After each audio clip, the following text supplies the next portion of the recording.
If able, left out 5, ground point 8. Left one able. Looks like I should be able to take off here now. Star 8230 Zulu, runway 32 at Echo, clear for takeoff, left turn to the northwest, approved. Clear for takeoff, 8230 Zulu, left turn to the northwest, approved.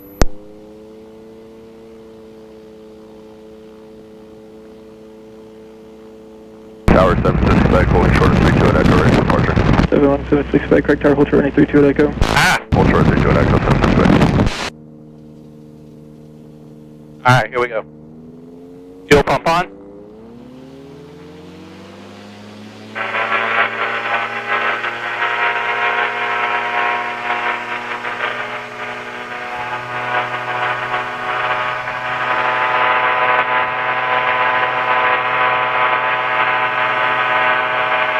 Flaps up.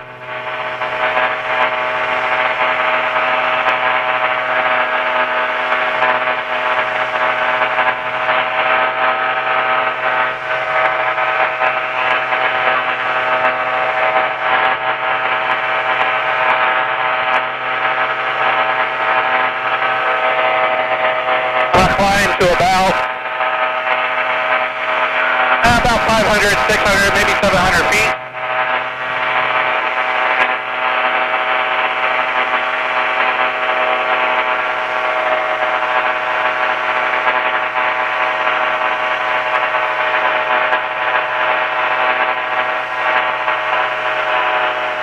Star 8230 Zulu, what altitude are you trying to stay at for that?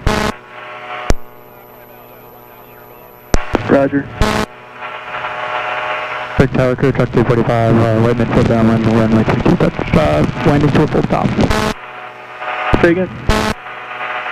Whiteman, full downwind, landing to a full stop, clear truck 345. Clear truck 345, extend downwind for departure. Extending downwind. Tower 71766, Quebec, runway 32 at Echo, clear for takeoff, right turn to the north. Clear for takeoff 32 and right turn to the north, 76 back. Clear tower, Buccaneer 682, holding short of 32 at Echo, ready for departure. 682, roger, hold short, runway 32 at Echo. Holding short 32 at Echo, Buccaneer 682.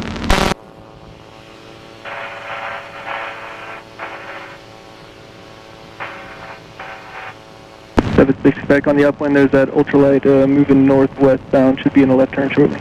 Yep, we got eyes on him, we'll keep eyes on him, send us back. Crew check 629, runway 32, clear to land, traffic departing before you arrive. 629, runway 32, clear to land. Turn left here. I would have liked to stay.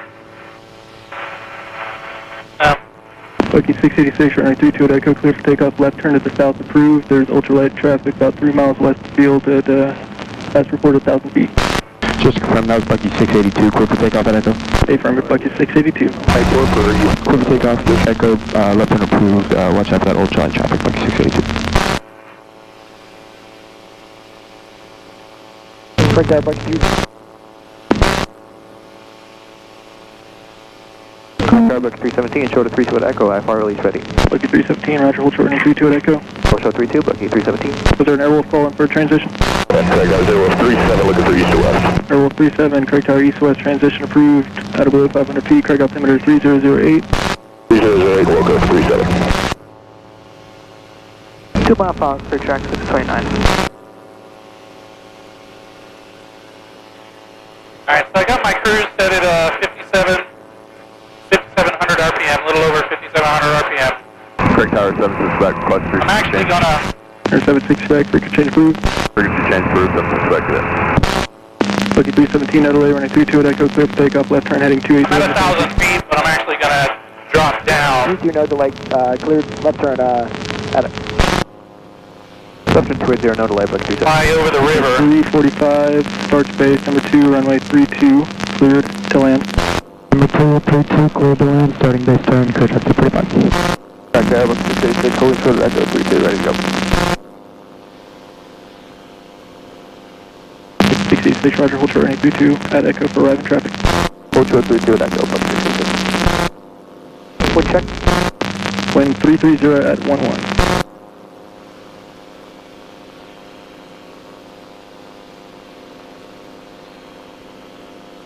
So right now, I'm on the outer ring of this Class Charlie airspace.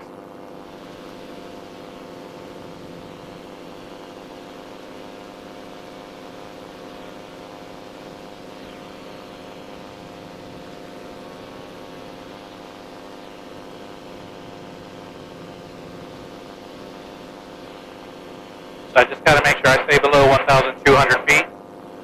Stay out of that Charlie airspace.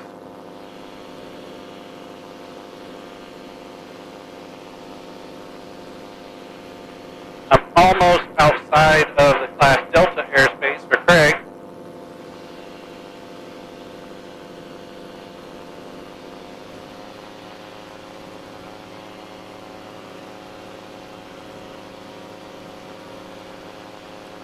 Bucky 317, when able, left turn heading 280, contact departure. 280 enabled, contact departure, Buccaneer 315.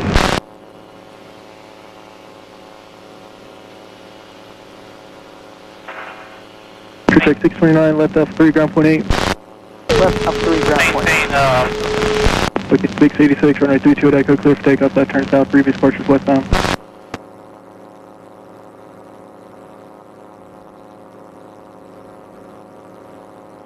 Alright, so at this point in the video, from here all the way to Hilliard, it's about a 30-35 minute flight, and I'm not going to bore y'all with the scenery and the flight.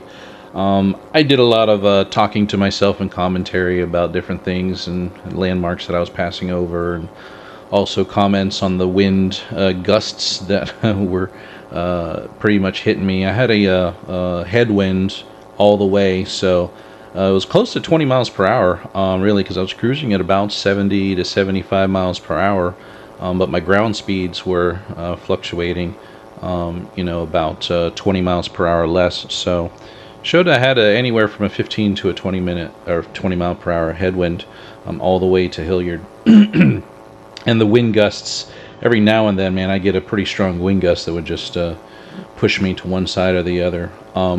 One thing I do want to point out, as you can see here in the video, the pitot tube. I installed a new pitot tube, a longer one.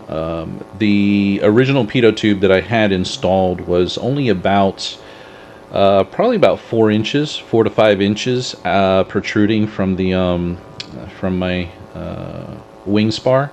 And I noticed on my my airspeed indicator I was getting a lot of inconsistency. It was just bouncing around a lot, so I felt like I was getting a lot of disturbance around the tip of the shorter pitot tube. So that's why I went ahead and I ordered a new pitot tube from Aircraft Spruce, which you can see is considerably longer.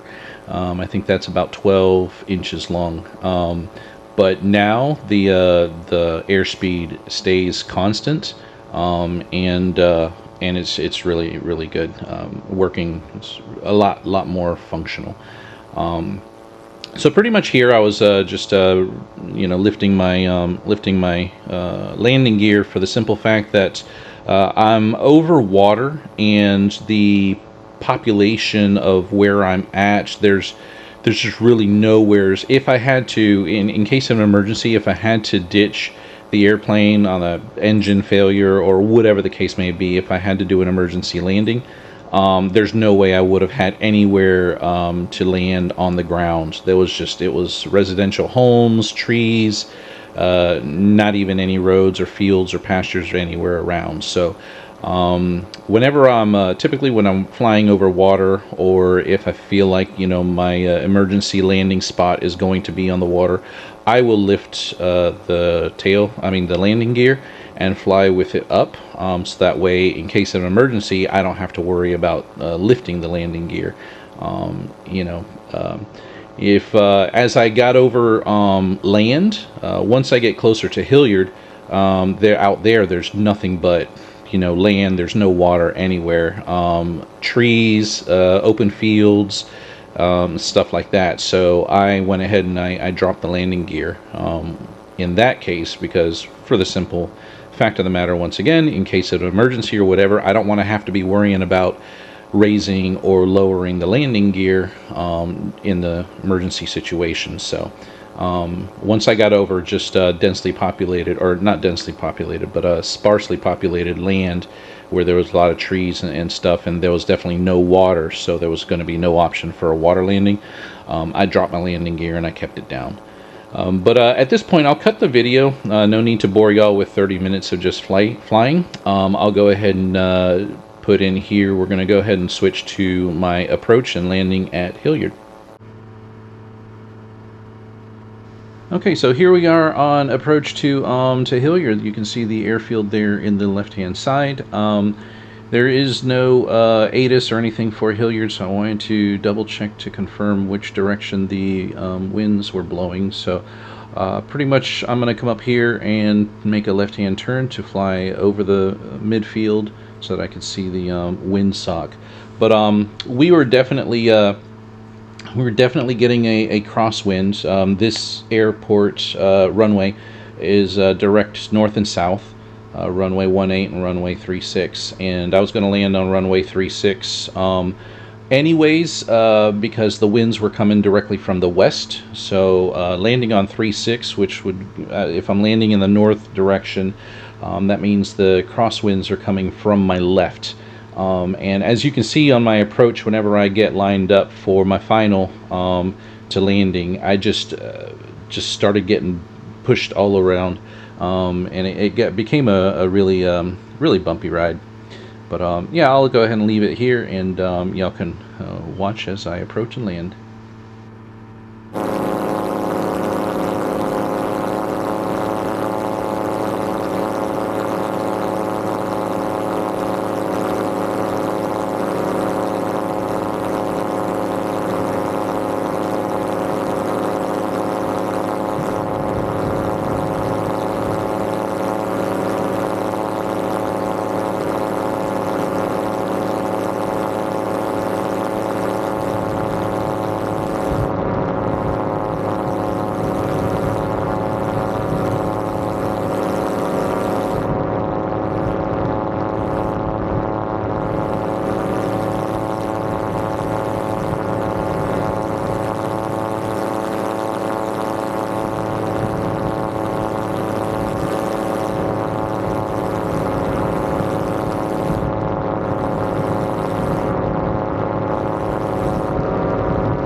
what's up everybody? So I am here at Hilliard Airport in Hilliard, Florida. So this is actually the first I guess you could call it a cross-country flight that I've taken with my airplane. To be honest with you, it'll probably be the last one. But I wanted to be able to take this flight before I sold it. And, you know, hopefully I got a couple of interested parties, so hopefully it does sell. But regardless, that's where I'm at. I'm here at Hilliard, and they got a nice grass strip here. It makes it very nice for landing and taking off with this airplane. But no, it's about took me right at, I guess, 38 minutes, I think, from wheels up to wheels down. So not a bad flight. I burned about 3.5 gallons worth of fuel, which is right about where I expected it to be. But yeah, it's a beautiful day. You can see the only thing is just a little bit windy, a little bit gusty. It's not so much the constant winds, but it's the gusts that'll come in and hit you, you know. Especially when I was flying over here, I had pretty much a headwind coming from the side too. So when it gusts, it's pushing me to the side, you know. I'm having to hit the rudder to compensate and keep it straight. But other than that, you know, it flew good. Airplane flies really nice. Engine obviously running excellent. And the landing here, I mean, it was a complete crosswind landing because the winds are coming directly across the runway here. But either way, cut it short. Don't want to make a long video, but there's the plane, and I'm enjoying today's flight. But yeah, I wanted to get this in and get this done. This is a nice little flight because from Craig I'll fly out towards the west around the Jacksonville International Airspace to the west of it, head up here to Hilliard. On the way back, I'll take the eastern route, which will take me east of Jacksonville International out towards Fernandina Beach, and I'll fly up along the intercoastal back to Jacksonville, back to Craig. So I'm debating whether or not I do a water landing today. It really depends on the winds. Depends as I'm flying over the intercoastal low enough. Usually I fly about 100 feet or even less than that sometimes over the intercoastal. I'll be able to gauge if there's any chop or if it's really smooth. If it's really smooth and whatnot, then I'll attempt a water landing today, but we'll see how it goes. I wanted to show you real quick the little FBO here at Hilliard. Really nice, nicely done airport. But you got the restrooms right there. Inside the restroom, they have snacks and drinks and a fridge with snacks and drinks. You know, and you just it's on the honor system. You just pay $1 per per drink and $1 per snack. And you can use cash. They have a cash box there, or Venmo QR code where you can scan the code. But look at this pilot lounge, I guess you could say, but the FBO is really nice. Computer system there that if you need to do any flight planning, but plenty of couches, really nicely done. Nice area here. So you could definitely come here and relax for a while. They even got a pool table. You can play some pool. And they even got a radio here. But this is also, look at what they got here. I'm telling you what the winds are right here at the airfield. Now, unfortunately, you can't. It'd be nice if they actually broadcast that out, so that way you would be able to see what the winds are here at the field, or what the conditions are here at the field before you fly here. But once you're here, you get to basically get all the data and stuff. But the winds aren't too bad. It's just those gusts.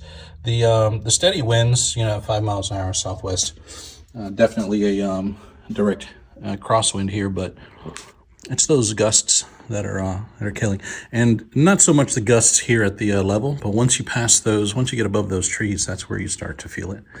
But yeah, this is a very cool little airfield, and definitely worth stopping in if you're ever in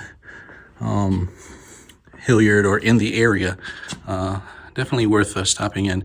The runway is a good long runway also, so even if you got a larger certified plane, you could definitely land here without any problem. And they got lights, so you could even land here at night if needed be, because they do have runway lights. They have PAPI lights. So, and even the signs and stuff, they've installed lighted signs and everything. So yeah, very nice, very nicely done airfield here at Hilliard. 01J is the actually, let me take a video of this. HilliardAirPark.com. But yeah, definitely worth stopping here if you're in the area. So there's a little bit of the winds are directly crosswind, but the windsock is not blowing too much, so hopefully there won't be much wind on takeoff. But as soon as I clear the trees, there's going to be some winds and gusts and stuff.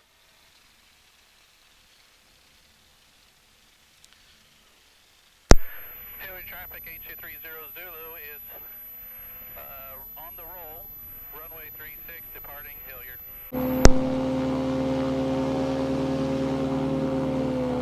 Alrighty. Ooh. Oh my God, there's ruts.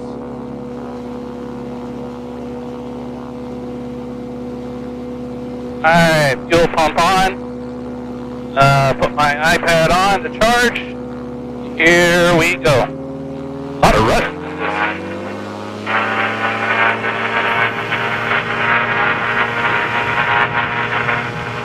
Well, a little bit of crosswind.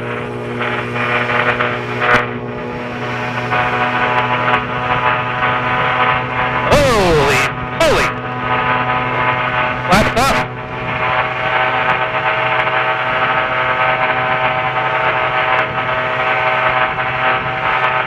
Holy moly!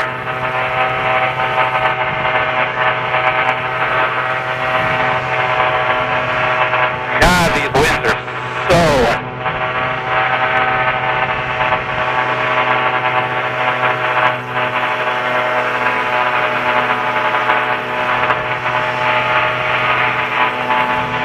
Alright, we're going to slowly let it drift to the right, because, my God, that wind.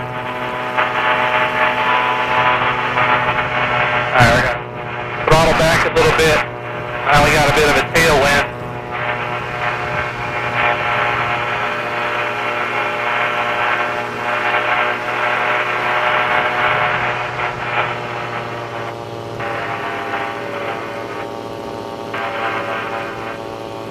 Man. That was a bit of a rodeo ride. Alright, so I keep it around 6,000 RPM for right now. Kill my fuel pump. Don't need that anymore.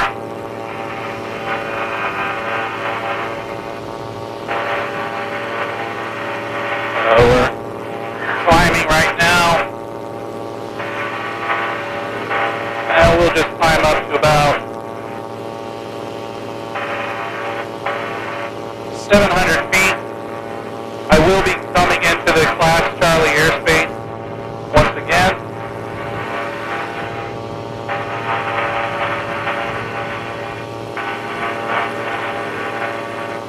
And so we got to keep it below 1,200 feet.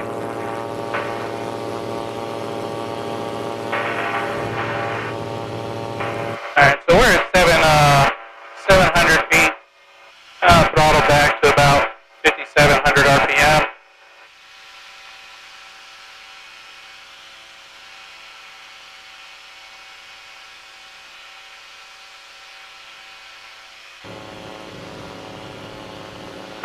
So, here's what I'm going to do. So I got a lot of water underneath me. So what I'm going to do is I'm going to...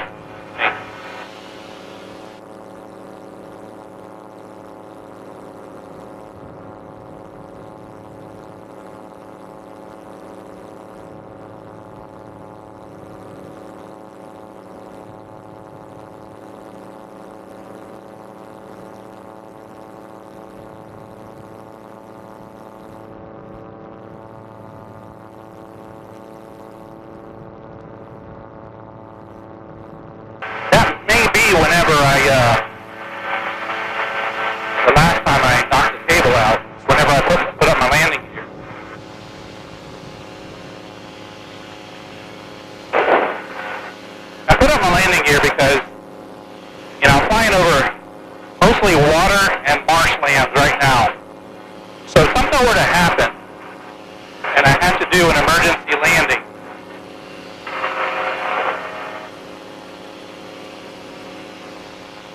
if something were to happen, I had to do an emergency landing. My only option is pretty much putting her down in the water.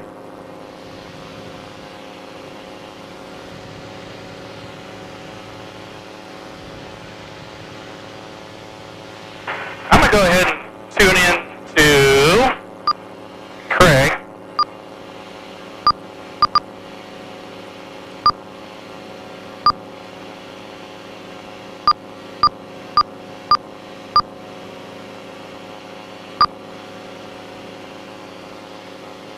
I don't know if I'll be able to pick up the ATIS.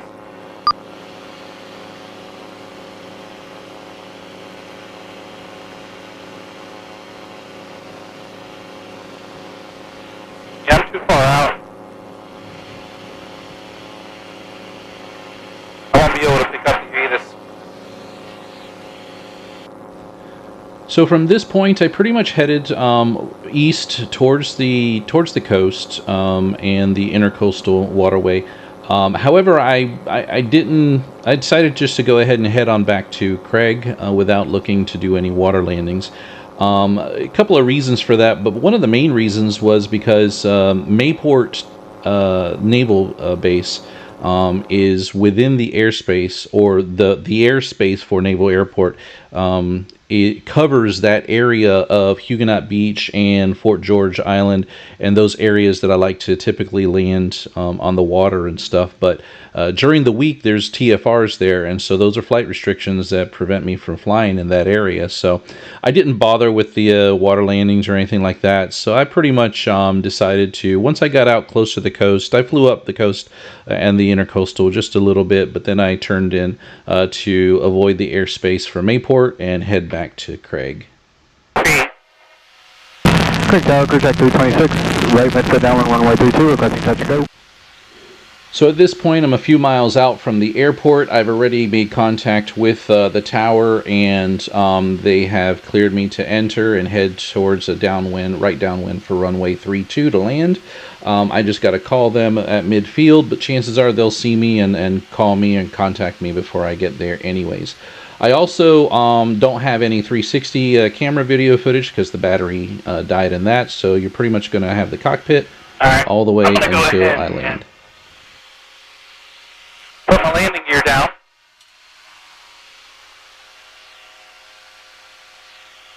Landing gear is down and locked in place. And tail wheel is down.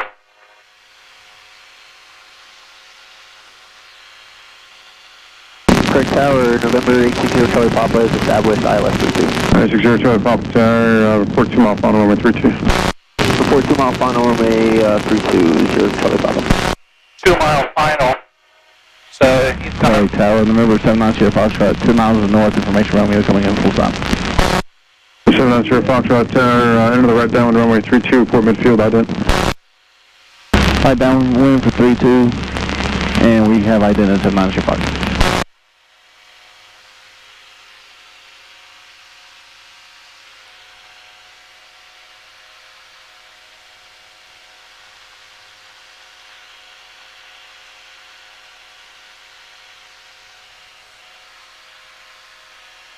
Keep an eye out for other traffic. And go ahead and enter my downwind here at 800 feet. Keep my speed up. And I will call the tower at midfield.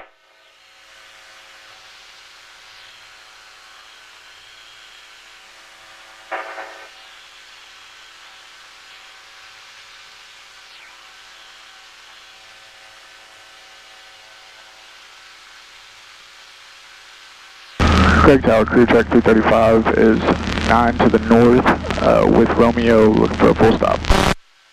Track 335, follow arch traffic ahead and to your right there, high, 4,000 feet descending there. Enter the right downwind runway 32, port midfield, well done. Roger, we'll follow them. We are inside above us and report right. Midfield for 32, contact 335. 333 to number 1, runway 32, clear to land. Clear to land, runway 32, Bucky 333. 2300, extend down when you're following Cessna traffic on a 2-mile final, 700 feet, report them in sight. 8230 Zulu, look out for the traffic, extend downwind, and we'll be behind the Cessna. Clear that 326, start your face. Or correction, start your crosswind to downwind. Starting crosswind to downwind, contact 326.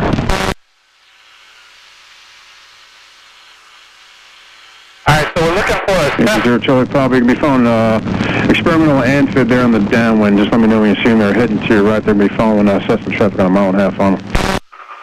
Alright, we're looking for that traffic here, Charlie Papa.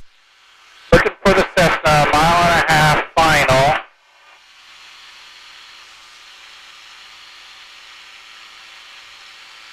Number 30 Zulu, do you have the Cessna heading to your right? 30 Zulu, that's a negative. I do not have the Cessna in sight yet. Those bright white lights out there heading to your right about your 1 o'clock for a half mile, 500 feet. 30 Zulu, I'm looking.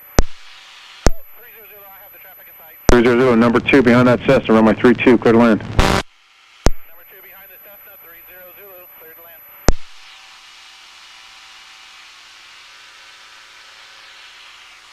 Alright, so I got the Cessna. I go ahead and start turning my base, because I'm going to be flying slower than him. Zero Charlie Papa, the experimental you're following there, start to the right base, heading to your right about your 1 o'clock for 2 miles. You're number 3, runway 32, clear to land. Traffic inside, number 332, clear to land. Zero Charlie Papa. Product 326, extend down when you're following Skyhawk traffic on a 3-mile ILS funnel. Extending downwind, clear track 326.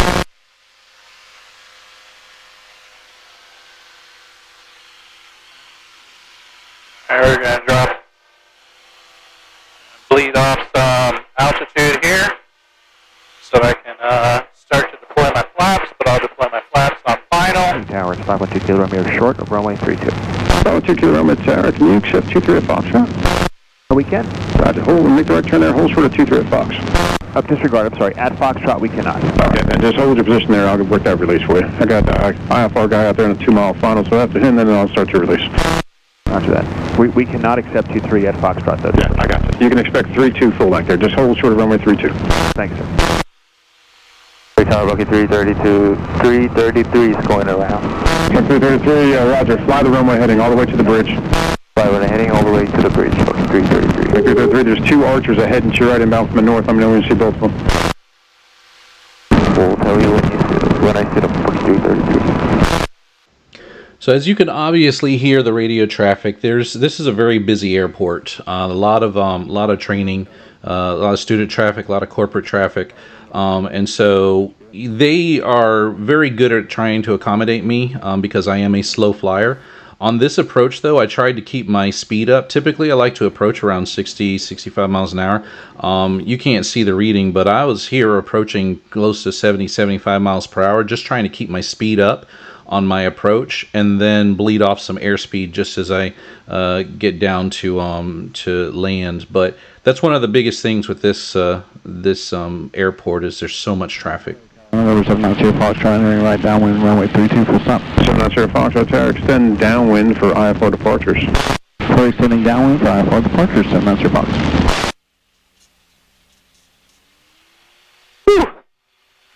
Come on. Number 300, left turn on Alpha 5, no delay for traffic line right behind you. Left turn Alpha 5, hold short Alpha, ground point A. No delay. Left on Alpha 5, 300.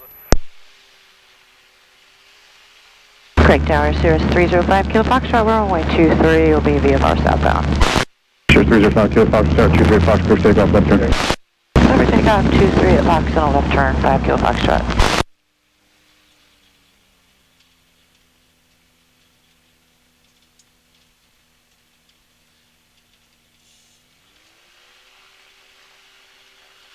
Alrighty. Wow, that was a bit of a crosswind there. Man. Alright, but we landed safely and we are here.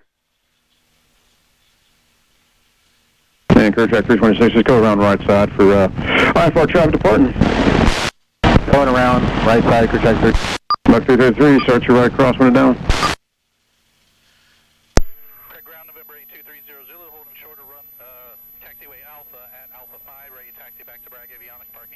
Number 8230 Zulu, Craig ground, taxi to Bragg via Alpha. Taxi to Bragg via Alpha 30 Zulu, thank you.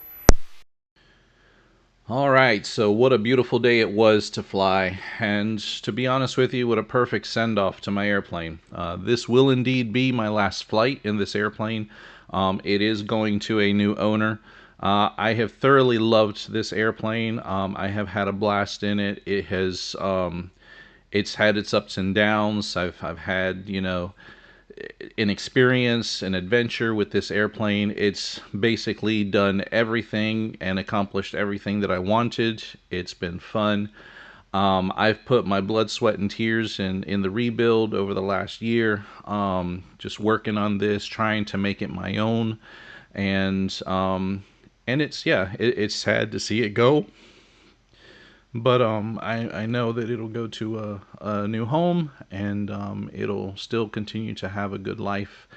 But I want to thank everybody who's, you know, enjoyed watching these videos of my flight and everything. And you know, who knows what the future holds and when I'll be able to fly again. But this has been an awesome airplane. I've had so much fun with this airplane, and you know, this is to me, this was a perfect way to, you know, to send it off, because I was able to get a final flight in the airplane and just enjoy the day with it. So with that said, we'll go ahead and cut the video. But once again, I appreciate all the likes, all the comments, and all the compliments that I've received for the airplane and the work that I did on it. And you know, till next time, we'll see what new adventures await me in the Philippines.